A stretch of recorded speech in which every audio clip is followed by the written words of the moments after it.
హైదరాబాద్ లో కన్సల్టేషన్ మరియు 3,500 రూపాయల colour Doppler test Avis hospitals లో ఉచితంగా పొందండి. హాయ్ హలో నమస్తే, welcome back to Suman TV. ప్రస్తుతం మనతో పాటు ఉన్నారు motivational speaker, family counsellor, public speaker Rajani Rama గారు. నమస్తే మ్యామ్. నమస్తే రవీనా మ్యామ్, ఈరోజు ఒక టాపిక్ అయితే తీసుకొచ్చాను నేను. హస్బెండ్ గనక అసమర్థుడైతే, అంటే డ్రంకర్, ఇంకా సరిగా ఇంట్లో పట్టించుకోకుండా అట్లా కొంచెం వ్యసనపరుడు ఇలా ఉంటే ఆ ఇంట్లో ఉన్నటువంటి ఆ ఇల్లాలు పరిస్థితి ఎలా ఉంటుంది అసలు? కొంతమంది గురించి మాట్లాడుకుందాం, అందరి గురించి కాదు. అలా ఉన్నటువంటి హస్బెండ్స్కి వైఫ్ పరిస్థితి ఏంటి అసలు? ఇంకొకటి కూడా మీరు యాడ్ చేయటం మర్చిపోయారు. ఏంటంటే కొంతమంది అమాయకత్వంగా ఉంటారు భర్తలు, కొంతమందికి తెలివితేటలు కూడా కొంచెం తక్కువ ఉంటాయి. అప్పుడు కూడా సమస్యగా. అవును, భార్యకి కొంచెం తింగర్గా ఉంటారు, అంటే అంత తెలివిగా ఉండరు. అవును, ఏదో చెప్పింది చెప్పినట్టుగా చేసుకుని రావటం, దాన్ని అది చెప్పింది చెప్పినట్టు చేసుకురావటం కుదరకపోతే ఏం చేయాలి ఆ స్పాట్లో అనేది చేత కాదు. మళ్ళీ ఫోన్ చేసి అడగడమో, పాతకాలంలో అయితే ఇంటికి వచ్చి అడగటమో, అప్పుడు ఇద్దరికి కొంచెం గొడవ.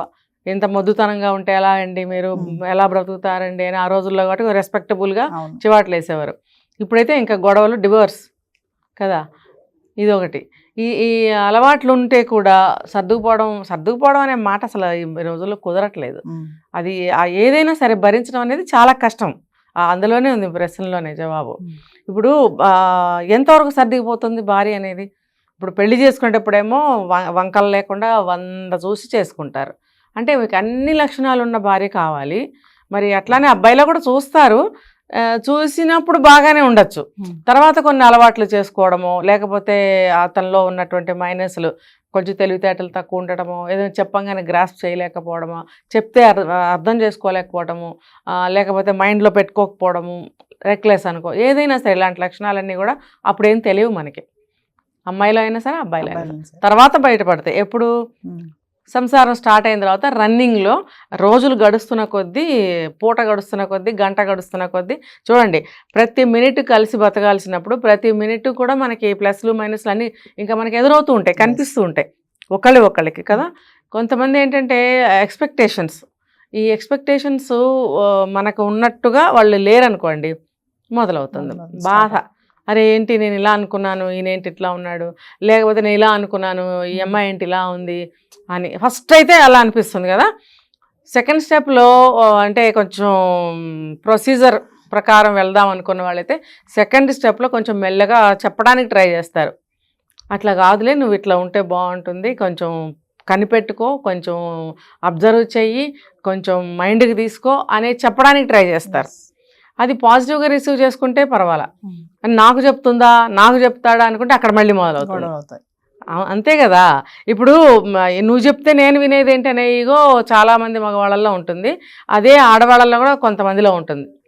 ఇప్పుడు ప్రస్తుతం రోజుల్లో అయితే సమానంగా ఉంటుంది ఇద్దరిలో. పాత రోజుల్లో అయితే ఆడవాళ్ళకి కొంచెం తక్కువ, మగవాళ్ళకి కొంచెం ఎక్కువ ఉండేది కదా.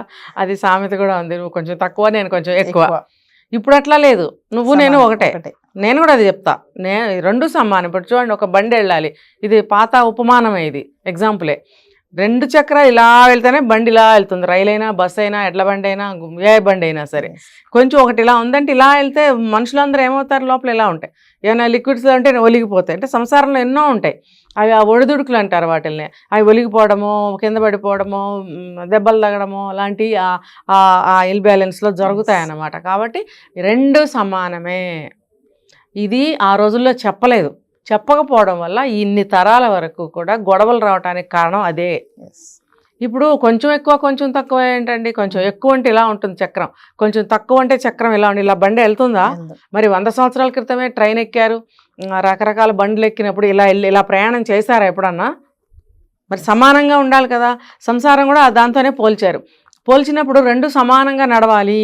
మంచి అయినా చెడ్డైనా సమానంగా ఉండాలి, ఇద్దరు మంచిగా ఉండాలి. చెడ్డ ఎందుకు ఉండాలి?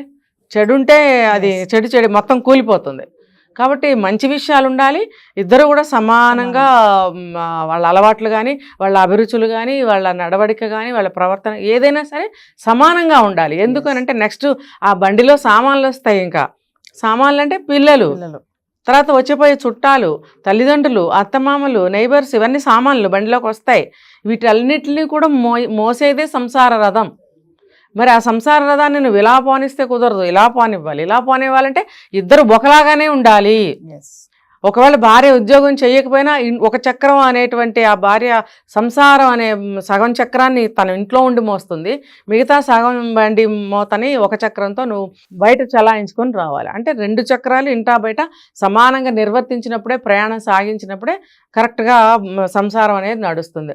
అంతేగాని ఆ తాళి కట్టేసి ఇంటికి తీసుకొచ్చి దాని ఇంట్లో బారేసి నువ్వు నీ పాటికి నువ్వు ఫ్రెండ్స్తో వెళ్ళిపోయి సిగరెట్లు తాగుడు, లేకపోతే అమ్మాయిల అలవాట్లు, లేకపోతే ఇష్టం వచ్చినట్టు బయట నాన్ వెజ్లు తినేయడము, భార్యకి ఇంట్లో సరుకులు ఉన్నాయా లేదో చూడకపోవడము, ఇలాంటివన్నీ ఉన్నాయి. అంటే ఉన్న వాళ్ళల్లో ఇంకో రకంగా చూపిస్తారు ఈ తత్వాన్ని.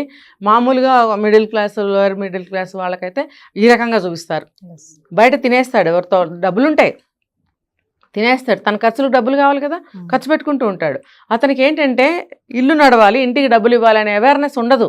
అతనికి ఒక నిర్లక్ష్య భావం ఉంటుంది. అలా నడుస్తుందిలే, ఒకటేగా ఇంట్లో కూర్చొని తినకపోతే నేను కష్టపడిపోతున్నాను బయట. అంటే ఒక అలవాట్లే కాదండి, మెంటాలిటీ కూడా ఒక రోగమే. ఇది కూడా చెడ్డ అలవాటే. అలా ఆలోచించడం అనేది చెడ్డ అలవాటే. మరి అలా ఆలోచించకూడదు. నువ్వు బయట ఎమర్జెన్సీలో అవసరాన్ని బట్టి ఎక్కడన్నా తిన్నా తాగినా తిరిగినా ఇంటికి కూడా నువ్వు సమానమైనటువంటి ఖర్చులు, సమానమైనటువంటి బాధ్యత నువ్వు చూడాలి. లేదనుకో నీ అలవాట్లతో పాటు ఇటువంటి విషయాలు కూడా ఇంట్లో ఉంటే భార్య ఎలా సర్దుకుపోవాలి, ఎందుకు సర్దుకుపోవాలి? అంటే మేడం ఇప్పుడు మీరు అన్నట్టుగా కొంతమంది తెలివి తక్కువ ఉంటారన్నారు, కొంతమంది ఇలా ఆల్కహాల్కి ఎడిక్ట్ అయిన వాళ్ళు. మరి ఇలా ఉంటే గనక బయట వాళ్ళకి వాళ్ళ వైఫ్ చులకన అయిపోయే ఛాన్సెస్ ఉన్నాయంటారా? ఉంటుందిగా. ఇప్పుడు స్టార్టింగ్లో ఎవరికి తెలియదు, సంసారం గుట్టు అన్నారు కదా. పాపం సాధ్యమైనంత వరకు ఈ రోజుల్లో కూడానండి ఎవరు సంసారాన్ని బయటేసుకోవాలి సాధ్యమైనంత వరకు చూడరు. ఎవరో మరీ రౌడీతనంగా ఉండి విచ్చలవిడితనం, అతిస్వేచ్ఛ కోరుకున్న అమ్మాయిలు తప్పితే నార్మల్గా పెళ్లి చేసుకున్న ప్రతి అమ్మాయి కూడా అట్లా ఉండదు. ముందు కొంచెం ఆలోచిస్తుంది, ముందు కొంచెం భరిస్తుంది, తర్వాతనే బయటకు చెప్తుంది అనమాట. అంటే పాత రోజుల్లో మరి బాగా గుట్టుగా ఉండేవారు, ఇప్పుడు కొంచెం గుట్టుగా ఉంటున్నారు. ఎందుకంటే మరి అన్నీ మారిపోయాయి, స్వభావాలు మారిపోయాయి, అంత పేషెన్స్ ఉండటం లేదు. కానీ కొంతవరకు అయితే భరిస్తున్నారు. భరించినప్పుడు కొంతకాలం తర్వాత బయట వాళ్ళకి అందరికీ అర్థమవుతుంది, ఆటోమేటిక్గా అర్థమవుతుంది. వాళ్ళ అన్యోన్యత ఎలా ఉంటుందంటేనండి, ఇప్పుడు ఇద్దరు కలిసి బయటకు వెళ్తారు, ఇంటికి వస్తారు, అటువంటిది ఉండదు వాళ్ళ మధ్యన. ఏదన్నా కావాలి అంటే అతను తేవాలి, తెస్తే తెచ్చినట్టు, లేకపోతే లేనట్టు. లేకపోతే కొంచెం గట్టిగా మాట్లాడితే ఈ రోజుల్లో ఇళ్ళు దగ్గరగా ఉంటాయి, అన్నీ బయటకు వెళ్తాయి విషయాలు. అవి అందరికీ ఎట్లయినా వినపడితే ఏదో ఒక రోజు, ఏ వయసు అన్నా చూడండి, నేను చెప్తున్నాను, చిన్న వయసు కాదు, పెద్దవాళ్ళకు కూడా ఇంట్లో గొడవలు అవుతున్నాయి. ఆ మాటలు పక్కింటి వాళ్ళకి వినపడుతూనే ఉన్నాయి. మరి నీ ప్రవర్తన వల్లే కదా. నేను చెప్తున్నానండి, ఉట్టుట్టుగా ఏ ఆడవాళ్ళు అరవరు.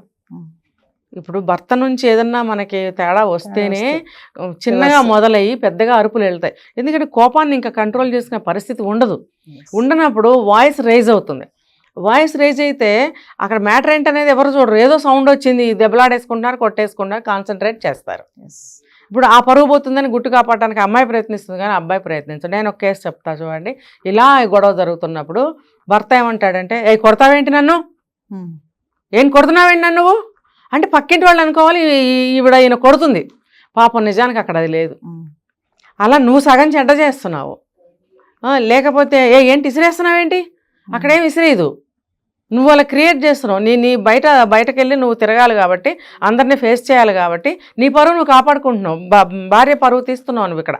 నిజానికి అక్కడ ఏం జరగలేదు. కానీ పక్కింటి వాళ్ళు ఏమనుకుంటారంటే ఈ అమ్మాయిని టార్గెట్ చేస్తారు, ఈ అమ్మాయిని అనుకుంటారు, గాసిప్స్ తీస్తారు, షోలు కోరుకుంటారు, రకరకాలు జరుగుతాయి. ఈ అమ్మాయి మొహం తిప్పుకొని లేపుకొని బయట తిరగలేదు రేపు పొద్దున. ఎందుకంటే వాళ్ళందరూ ఇలా చూస్తుంటారు, మాట్లాడరండి. ఇంత చండాలపది భర్తను కొడుతుంది అని వెంటనే 5 నిమిషాల్లో వెళ్ళిపోతుంది వార్త. పాపం నిజానికి ఈ అమ్మాయి కొట్టదు. మరి అది చెడ్డ అవటమే కదా. ఇది డైరెక్ట్గా జరిగిన కేసే. అది తప్పు, చాలా తప్పు కదా. తప్పేంటి అసలు, పాపమే అది. నీ పరువు కాపాడుకోవడం కోసం ఇంకొక పరువుని తీస్తావా నువ్వు? పోనీ నువ్వు ఎందుకు అరుస్తున్నావు నాను, నువ్వు కొడుతున్నావు ఏంటంటే, అంటే నీ తెలివితేటలు ఎంత ఎక్కువ ఉన్నాయన్నమాట. ఇప్పుడు అదే కానీ భర్తకి కొంచెం తెలివితేటలు తక్కువ ఉంటే భార్య సర్దుకుపోవాలి. మరి నువ్వు అతి తెలివితేటలు చూపిస్తే కూడా సర్దుకుపోవాలి. మరి భార్యని ఎందుకు నువ్వు ఏ సందర్భంలో నువ్వు సర్దుకుపోతున్నావు? భార్యని ఏమీ లేకపోయినా నువ్వు క్రియేట్ చేసి చెడ్డ చేస్తున్నావే, కొడతావు ఇంకా మీదకి. ఇంకా ఏమనంటే కొడతావు, నువ్వు కొట్టి ఆమె కొడతావేంటి అని అడుగుతావు. అది చులకనే కదండి. ఎవరు విలువ ఇవ్వరు అమ్మాయికి, ఎవరు మాట్లాడరు కూడా. నేను చూశాను డైరెక్ట్గా కేసులు. మరి అలా చేయకూడదు. ఏదైనా సరే, తాగుబోతు అనుకోండి, తాగుబోతు పెళ్ళాం అంటారు. లేకపోతే ఎవడన్నా కన్ను గీటచ్చు, ఎవడైనా ఒక మాట వదలొచ్చు, ఆ అమ్మాయి వస్తావా అనొచ్చు. ఆ అమ్మాయి కన్నీళ్లు తప్పితే ఏమైనా మిగులుతాయో చెప్పండి. అంటే భయపడి ఆ అమ్మాయి ఇంట్లోంచి ఇంకా రాదు బయటికి. ఒక డిప్రెషన్లోకి వెళ్ళిపోతుంది, ఒక భయంలోకి వెళ్ళిపోతుంది. ఇంకా ఆమెకి ఏం చేత కాదనమాట. ఇంకా సరెండర్ అయిపోతుంది కొద్ది రోజులకి. అయిపోయింది ఆ అమ్మాయి అయితే, నేను చెప్పిన అమ్మాయి అలా సరెండర్ అయిపోతారు. అప్పుడు నువ్వు బాగా నొక్కేసి వీడు బయటకు వెళ్ళి దున్నుకొని రావచ్చు, నువ్వు తాగొచ్చు, తినొచ్చు, ఏం చేయొచ్చు, ఆడవాళ్ళ దగ్గరికి వెళ్ళొచ్చు. ఇంకా అడిగే స్టేజ్ ఈ అమ్మాయికి నువ్వు ఉంచలేదుగా. ఉంచితే నువ్వు ఉల్టా ఎలా మాట్లాడతావుగా. మాట్లాడినప్పుడు బయట వాళ్ళకి తెలిసిపోయింది కొడుతుంది ఈ అమ్మాయిని, ఈ అమ్మాయితో వాళ్ళు మాట్లాడారంటే నువ్వు బయట నుంచి ఈ అమ్మాయి సర్కిల్ మొత్తం ప్రపంచాన్ని కట్ చేసావు. అంటే ఎందుకు సర్దుకుపోవాలి, ఇలాంటి వాళ్ళని సర్దుకుపోవాల్సిన అవసరం లేదు. ఇంకా అడగచ్చు, వీలైతే బయటకు వచ్చేయచ్చు కూడా, భరించాల్సిన అవసరం లేదు. నువ్వు 30 ఏళ్ళు భరించావంటే ఇంకా వేస్ట్, నువ్వు బతికినా చచ్చిపోయినా.